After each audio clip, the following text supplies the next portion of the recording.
तुम्हारी पूरी जिंदगी एक झूठ पर बनी हो सकती है और तुम्हें इसका एहसास भी नहीं है, क्योंकि रियलिटी सच नहीं है, एक सजेशन है। जैसे दुनिया एक सॉलिड स्ट्रक्चर है, रूल्स के साथ, बाउंड्रीज के साथ, और तुम बस एक छोटा सा पार्ट हो उस सिस्टम का। लेकिन सच इतना सिंपल नहीं है। रियलिटी एक स्ट्रक्चर नहीं है, रियलिटी एक सजेशन है। और जो लोग इस बात को समझ जाते हैं वो सिर्फ जीते नहीं, वो शेप करते हैं। इस दुनिया में दो तरह के लोग होते हैं एक जो बिलीव्स को फॉलो करते हैं और दूसरे जो बिलीव्स को यूज करते हैं। कैओस मैजिक दूसरी कैटेगरी का रास्ता है। Part 1, reality is programmable. बचपन से तुम्हें स्क्रिप्ट दी गई, ये सच है, ये गलत है, ये मुमकिन है, ये नामुमकिन है। तुमने उसे माना बिना सवाल किए, क्योंकि तुम्हें सिर्फ सिखाया नहीं गया, तुम्हें कंडीशन किया गया। और धीरे धीरे वो कंडीशनिंग ही तुम्हारी आइडेंटिटी बन गई। लेकिन कैओस मैजिक एक अलग सच दिखाता है। कोई भी बिलीफ स्थायी नहीं होता। बिलीफ सच नहीं है, बिलीफ एक टूल है, और टूल का काम है इस्तेमाल होना, तुम्हें कंट्रोल करना नहीं। अगर तुम किसी चीज़ को पूरी यकीन के साथ मान लो तो तुम्हारा दिमाग उसी के हिसाब से ढलने लगता है। तुम वही देखते हो जो तुम मानते हो, तुम वैसे फैसले लेते हो जो उस बिलीफ को सही साबित करें, तुम्हारी परसेप्शन नहीं। तुम्हारी पूरी रियलिटी बदल जाती है। तुम सच को नहीं जी रहे, तुम अपने बिलीव्स का रिजल्ट जी रहे हो। Part 2, belief is a weapon. Chaos magic का सबसे खतरनाक सिद्धांत है, एक बिलीफ अपनाओ, उसे इस्तेमाल करो, फिर उसे तोड़ दो। तुम किसी भी सिस्टम को चुन सकते हो, रिलीजन, फिलॉसफी, माइंडसेट या सिर्फ एक सिंबल, और उसे अपने दिमाग में इंस्टॉल कर सकते हो। कुछ समय के लिए उसे पूरी सच्चाई की तरह जी सकते हो। तुम्हारी सोच बदलती है, तुम्हारे फैसले बदलते हैं, तुम्हारा बिहेवियर शिफ्ट होता है, और उसी के साथ तुम्हारी रियलिटी भी झुकने लगती है। लेकिन यहीं पर ज़्यादातर लोग हार जाते हैं, वो उस बिलीफ से जुड़ जाते हैं। याद रखो, अटैचमेंट ताकत नहीं है, अटैचमेंट कैद है। कैओस मैजिक तुम्हें फॉलो करना नहीं सिखाता, ये तुम्हें स्विच करना सिखाता है। एक बिलीफ को पहनना और सही समय पर उतार देना, क्योंकि असली कंट्रोल उसी के पास होता है जो किसी भी पहचान में फंसता नहीं। यह कोई स्पिरिचुअल कहानी नहीं है, यह तुम्हारे दिमाग का ऑपरेटिंग सिस्टम है, एक साइकोलॉजिकल वेपन जो बाहर नहीं, तुम्हारे अंदर छुपा है। जिस दिन तुम बिलीव्स को पकड़ना छोड़ दोगे, उसी दिन तुम उन्हें कंट्रोल करना शुरू कर दोगे। Part 3, hidden commands. एक सिंबल जो तुम्हारी इंटेंशन को रिप्रेजेंट करता है, लेकिन असली खेल सिंबल में नहीं है।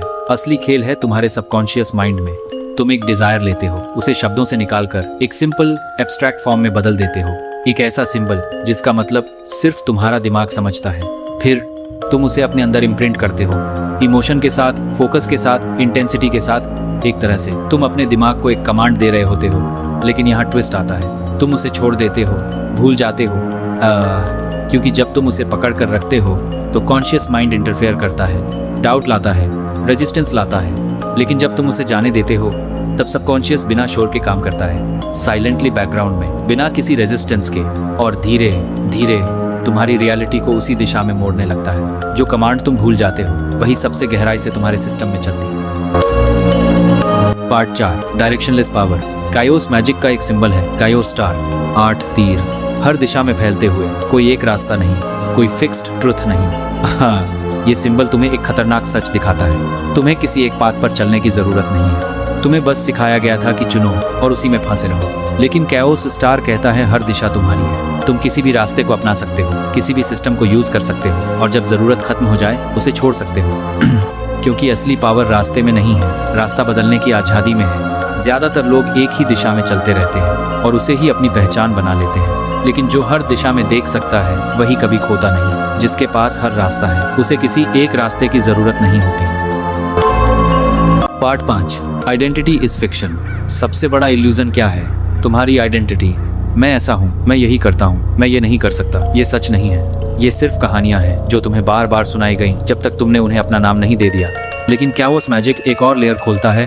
अगर आइडेंटिटी एक स्टोरी है तो उसे फिर से लिखा जा सकता है। तुम कोई फिक्स्ड कैरेक्टर नहीं हो, तुम एक प्रोसेस हो, हर दिन अपडेट होता हुआ, हर एक्सपीरियंस से बदलता हुआ। और जो चीज़ बदल सकती है उसे डिज़ाइन भी किया जा सकता है। तुम अपने पैटर्न्स बदल सकते हो, अपने रिएक्शंस बदल सकते हो, अपने डिसीजन लेने का तरीका बदल सकते हो, और धीरे धीरे वो इंसान बन सकते हो जिसे अभी तुम अलग समझते हो। क्योंकि फर्क बाहर नहीं होता, फर्क उस स्टोरी में होता है जो तुम अपने बारे में मानते हो। जिस दिन तुमने अपनी कहानी पर शक किया, उसी दिन तुमने उसे दोबारा लिखना शुरू कर दिया।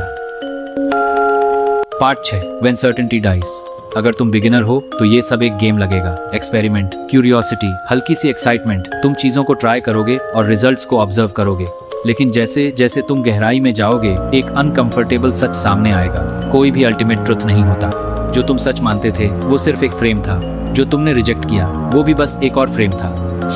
और यही वो पॉइंट है जहाँ ज्यादातर लोग टूट जाते हैं, क्योंकि इंसान को सर्टेनिटी चाहिए, एक फिक्स्ड ग्राउंड जहाँ वो खड़ा रह सके। लेकिन कैओस मैजिक उस ग्राउंड को ही हटा देता है, तुम्हें खाली जगह में खड़ा कर देता है जहाँ कोई गारंटी नहीं है, कोई फाइनल जवाब नहीं है, सिर्फ चॉइस है। और चॉइस का वजन हर किसी से उठता नहीं। मास्टरी तब शुरू होती है जब तुम बिना किसी सच के भी स्थिर रह सको। Part 7, the cost of power. Her power की एक कीमत होती है और यहाँ कीमत है कंफर्ट। तुम्हें अपने ही बिलीफ्स पर शक करना पड़ेगा, अपनी बनी बनाई पहचान को तोड़ना पड़ेगा, अपने दिमाग के अंदर छुपे इल्यूजन्स को सामने लाना पड़ेगा, क्योंकि जो सच तुमने पकड़ कर रखा है वही तुम्हें पकड़े हुए है। और जब तुम उसे छोड़ते हो तो सिर्फ आज़ादी नहीं मिलती, खालीपन भी मिलता है। यही वो जगह है जहाँ से असली पावर शुरू होती है, जब कोई सहारा नहीं बचता, कोई फिक्स्ड आइडेंटिटी नहीं बचती, सिर्फ तुम बचते हो। और सबसे खतरनाक एहसास, जब तुम्हें यह दिखने लगता है कि तुम ही क्रिएटर हो और तुम ही डिस्ट्रॉयर हो, तो फिर किसी और को दोष देने की जगह नहीं बचती। ना सिस्टम, ना लोग, ना किस्मत, सब कुछ तुम्हारे फैसलों में सिमट जाता है। पावर तुम्हें आज़ाद नहीं करती, पावर तुम्हें पूरी तरह जिम्मेदार बना देती है। अगर तुम अभी भी वही सोच रहे हो जो पहले सोचते थे, तो यह वीडियो तुम्हारे लिए नहीं था। लेकिन अगर कुछ अंदर शिफ्ट हुआ है तो इस वीडियो को सेव करके सब्सक्राइब कर लो, क्योंकि अगली बार तुम वही इंसान नहीं रहोगे। क्योंकि यहाँ सरफेस नहीं दिखता, यहाँ डेप्थ तुम्हें एक्सपोज करती है।